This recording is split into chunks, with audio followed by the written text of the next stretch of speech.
আজকে বৈশাখের সকালটা আলহামদুলিল্লাহ অনেক ভালো গেছে।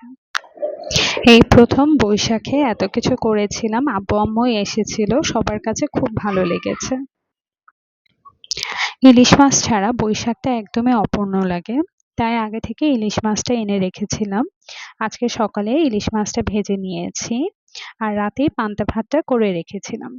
ইলিশ মাছটা আমি খুব অল্প মসলায় ভেজে নিয়েছি। জাস্ট হলুদ, মরিচ আর স্বাদমতো লবণ দিয়ে একটু ভালোভাবে মেখে সরিষার তেল দিয়ে আমি এগুলো ভেজে নিব। ইলিশ মাছের সাথে আমি কিছু পেঁয়াজও ভেজে নিব যাতে খেতে মজা লাগে। ইলিশ মাছ ভাজার পাশাপাশি আমি কিন্তু কয়েক রকমের ভর্তা করেছিলাম।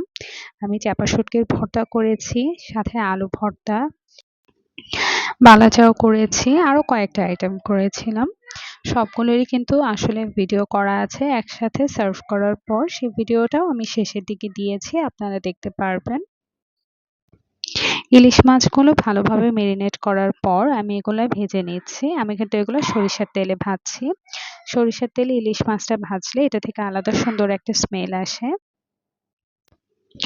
অনেকদিন যাবৎ শরীরটা একটু খারাপ থাকার কারণে আমি কোনো ভিডিও আপলোড করতে পারছিলাম না।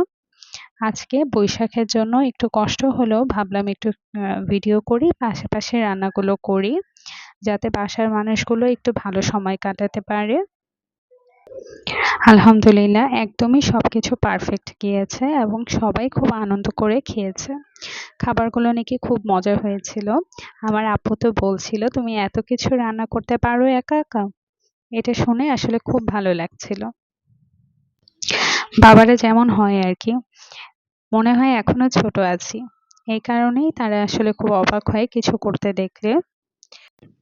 পেঁয়াজের সাথে আমি কয়েকটা আনাম কাঁচামরিচ দিয়ে দিয়েছি। অনেকে আসলে কাঁচামরিচ ডলে খেতে পছন্দ করে ভাতের সাথে। এই কারণে আমি এখানে হালকা একটু কাঁচামরিচটাও ভেজে নিয়েছি। এই তো হয়ে গেছে, দেখতেই পাচ্ছেন আমি কি কি এখানে দিয়েছিলাম আর কি কি করেছি। আলহামদুলিল্লাহ আজকে সকালটা খুব ভালো গিয়েছে। সবাই আমার জন্য দোয়া করবেন।